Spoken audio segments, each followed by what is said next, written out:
Welcome to week 1, ethics.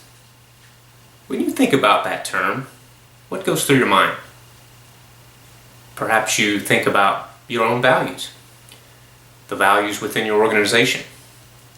Some of you may be thinking about examples, times when people didn't uphold the ethics that we require for public relations or strategic communication.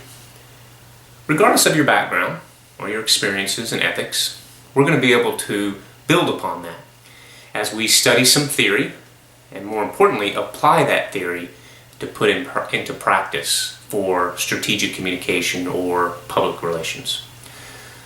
By the way, I use strategic communication and public relations interchangeably. They're not the same thing, but for the purposes of our study, the principles are very similar. So my background is in military public affairs, which is our term for public relations. I know many of you have backgrounds in public relations as well.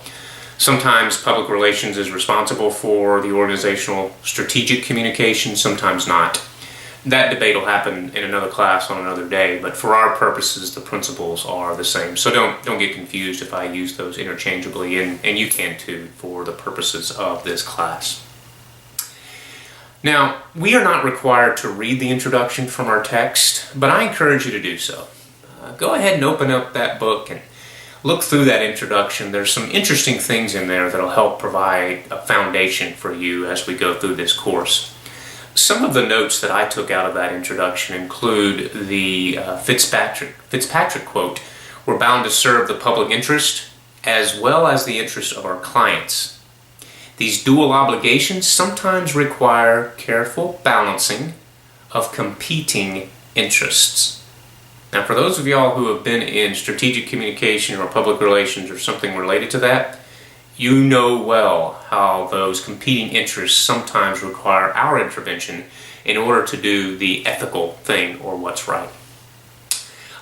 Fitzpatrick also talks about the Public Relations Society of America Code, where the code serves the public interests by serving the special interest of the clients and the representatives they represent, okay, or the employers they represent.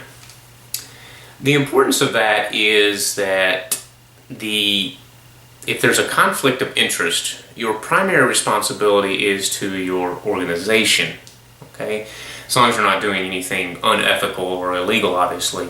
But sometimes you have to balance those competing interests. And so the Public Relations Society of America has a code that we'll study later in the class. And there are other organizations. I don't know if you're a member of the PRSA or Public Relations Society of America, but I suspect that if you've been in public relations for a while, you probably are, or at least are familiar with them, or other organizations such as the International Association of Business Communicators, or IABC. Those are two of the largest. And finally, in that introduction, I like the quote that talks about the direct link between ethical public relations and effective public relations. In other words, the work provides considerable support for the axiom that good ethics is good business. Great quote.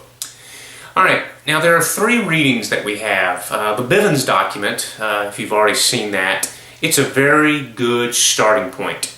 You're going to need to learn a little bit about the language of ethics, as well as some basic principles related to ethics and public relations, and Bivens is considered an authoritative expert on this. And so look over his work.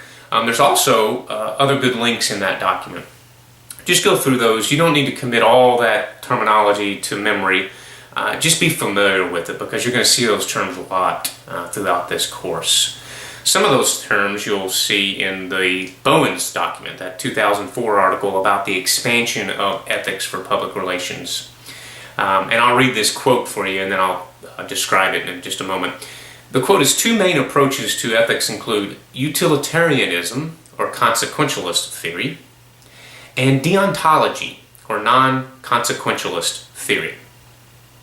Now, those are examples of some of the terminology that you're going to learn, and I don't want you to become overwhelmed, okay?